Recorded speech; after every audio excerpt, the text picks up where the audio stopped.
Juste avant de laisser la parole à Philippe Lecouvet qui va conclure cette cérémonie, je voulais juste remercier Rémi Mathieu de Ligeria Productions et Clément Mathieu pour la réalisation des vidéos partenaires, des membres du jury et de la captation de cette journée.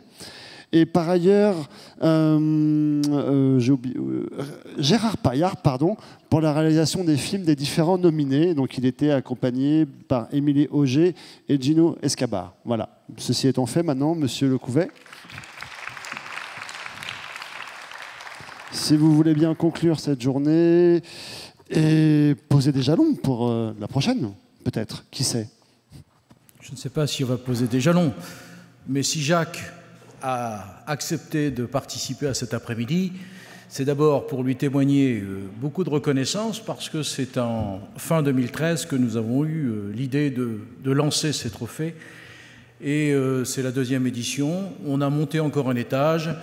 Je peux quasiment m'assurer, Monsieur Mutrici, que vous serez sollicité pour la troisième, mais probablement pas par nous. Et voilà. Donc Jacques, merci d'avoir participé. Puis d'autre part, comme j'étais le plus ancien, c'était lui le deuxième, ça m'évitait d'être le doyen. Je suis obligé de prendre un peu de temps pour remercier les uns et les autres, parce que Itaïnov, c'est un labeur au quotidien pour aller solliciter les uns et les autres. Et il n'est pas facile de démontrer et de prouver ce que sont capables de faire les instituts techniques. Et Itaïnov en est une démonstration. Et nous-mêmes, qui, comment dirais-je, sommes au cœur du dispositif, sommes complètement, comment dirais-je, estomaqués par la production aussi diverse, aussi bonne. Et j'invite chacun à regarder le fascicule, parce que là, on a regardé les 8, mais je sais que le jury a eu du mal aussi à départager un certain nombre de choses, et que cette diversité, elle représente aussi cette diversité de notre agriculture ou de nos agricultures. Donc, merci aux intervenants de la blockchain. Je suis certain qu'il faudra revenir dessus, parce que ce n'était pas facile en quelques minutes d'imaginer comment dirais-je, la technologie et les conséquences de celle-ci. Ce dont nous sommes sûrs, c'est qu'il y aura des conséquences. Donc, à nous d'essayer de les comprendre et de les anticiper. Je veux remercier les lauréats, parce que 42, on avait pensé avoir 25, 30 projets. Nous en avons 42, donc il y a cette dynamique au sein du réseau qui est assez sympathique et pour lequel probablement vous serez sollicités pour une troisième édition les uns et les autres, toujours avec autant de diversité et autant de qualité. Un merci particulier aux sponsors, parce qu'ils ont tous été vus séparément, un par un, et à de rares exceptions, une seule, nous avons été soutenus, donc on n'a pas non plus sollicité la planète, mais ce qui nous permet globalement de couvrir une bonne partie des charges engagées, ce qui nous permet là aussi d'honorer dans un amphithéâtre et de pouvoir vous accueillir dignement. Donc merci encore à vous tous, ou tout au moins ceux qui sont dans la salle, mais nous leur ferons savoir très prochainement, et nous avons mentionné leur logo et autres pour qu'ils soient vraiment associés à toutes ces innovations et toutes ces distinctions. Un petit mot à Thierry, et il comprendra, parce qu'il comprendra pourquoi. Il nous est arrivé une petite intimité sympathique et ô combien inquiétante sur quelques instants, mais Thierry a donné beaucoup de lui-même. Merci au jury, et ce d'autant plus que pour certains, ils ont remis la copie, et d'ailleurs, ils ont remis la copie. Quand ils ont été sollicités la deuxième fois, ils ont tous répondu spontanément oui, parce que c'était une expérience intéressante, et je les remercie, y compris Christian, qui est dans l'ombre, au premier rang ici, qui a donné son point de vue pour beaucoup de choses. Merci Loïc, et merci pour le journal pour la science. Je crois qu'il est distribué dans les pochettes. Voilà. Merci. Loïc est un journaliste scientifique, très scientifique, et il fait les hors-séries pour la science. Donc il est capable de passer du microbiote à l'archéologie et autres. Donc on vous suivra. Merci pour à la fois votre soutien et votre participation. Merci à Marie-Christine et son équipe, parce que Itaïnov, c'est un boulot d'1 an. Je pense qu'on a besoin de nous perfectionner, mais merci à l'ensemble des équipes des instituts, de la commission communication et autres.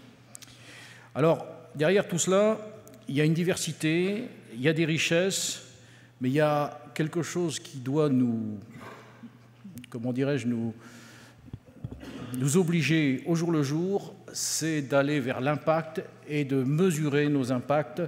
Alors on a du mal à le faire en euros, on a du mal à le faire en emploi. Pour autant, systématiquement, en lisant les 42 projets, on a, presque à chaque fois, un impact terrain. Et pour mesurer cet impact, on le mesure soit en retour sur investissement, soit en conditions environnementales, mais il y a une responsabilité sociétale et environnementale sur l'ensemble des dossiers. Et l'autre élément qui m'a terriblement surpris, c'est l'association avec beaucoup d'entreprises privées. Plus de la moitié des 42 sont associés des entreprises privées, ce qui veut dire qu'on est vraiment dans le maillon indispensable. Et je dirai quelques mots sur le partenariat tout à l'heure. Ces projets vont à destination des agriculteurs. Somme toute, ça paraît évident, mais il n'y a d'agriculture que s'il y a des marchés, s'il y a de la consommation et si le citoyen l'accepte. Donc, dans cette démarche-là, nous sommes en plein dans la logique de la multiperformance tournée vers l'agriculteur, mais également, il y a 2 projets ici qui touchent des consommations en direct. C'est le cidre et c'est le vin, avec, comment dirais-je, des origines provenant du consommateur. Nos ambitions pour le futur sont celles qui, alors ça a été dit, quelques mots, mais on ne va pas rentrer dans un jargon qui est le nôtre, celui de la qualification.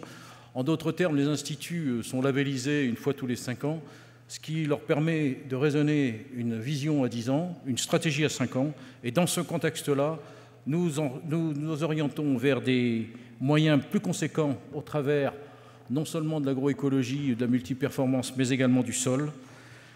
Pas la peine de vous dire que le numérique est un axe extrêmement fort, on a voulu le témoigner tout à l'heure, mais c'est un axe fort sur lequel on est happé complètement dans une démarche et on n'a pas pu tout traduire de ce qui se passe dans la production des instituts, mais à l'initiative de certains instituts, on est aujourd'hui sur des digifermes, grandes cultures, vergers, vignes, alors moutons, ruminants et autres, donc sur les objets connectés. Et puis sur la blockchain, il y a des ateliers. Et pour être très sincère avec vous, hier, nous devions organiser un barcamp sur la blockchain, mais nous n'étions pas suffisamment prêts. Nous l'avons ajourné. C'est une des raisons pour lesquelles on a, comment dirais-je, proposé quelques explications rapides, mais nous entendons prendre part activement sur cette technologie qui va modifier, encore une fois, la notion de conseil. Et dans les écosystèmes recherche, innovation, développement, il va de soi qu'il faudra qu'on s'inscrive dans ces démarches-là, à plus forte raison, proche des territoires. Une dimension science économique et sociologique, parce qu'il faudra aussi accompagner tout ce monde dans ces approches-là. Et je terminerai, et puis on a 10 minutes, parce que ça va être aussi le moment des photos, n'est-ce pas? Photos, mais ça va me permettre de remercier aussi quelques acteurs. Tous ces projets, tous sans exception, ont associé du partenariat, je l'ai dit tout à l'heure au niveau des entreprises. De plus en plus maintenant, on est en contact avec les startups et je remercie le Village de l'Innovation de nous soutenir depuis 2 ans parce que nous avons aussi des opérations interactives entre nous. Pas plus tard que la semaine dernière, on a pitché sur le résultat de l'hackathon. Enfin, je m'excuse, c'est des mots un peu modernes sur lesquels on va laisser les nouvelles générations s'occuper de tout cela. Nous recrutons un CIO, effectivement, en ce moment, un Chief Executive Officer. Je le dis parce que c'est comme cela. Vous comprenez pourquoi il faut laisser la place à des jeunes. Je voudrais remercier les acteurs du développement, Chambre d'agriculture, coopératives, entreprises, négoces, parce que les représentants du négoce étaient là, je ne sais pas où ils sont exactement. Merci à vous. Et puis enfin, remercier la recherche, parce que sans la recherche, je crois qu'on aurait du mal à aller jusqu'au bout. Et nous sommes, pour faire plaisir à Christian, au milieu de l'échelle TRL. Et je vous invite, s'il vous plaît, l'IRSTEA, l'ANSES, l'INRA, le CIRAD, qui sommes des vrais partenaires de la recherche, à venir pour au moins une photo et au moins exprimer l'échelle TRL. Et sous-entendu, comme ça, on sera dans leur rapport d'activité annuel, n'est-ce pas? Il n'y a rien de gratuit. Merci à vous tous. On espère une 3e édition, mais au moins une photo avec la recherche.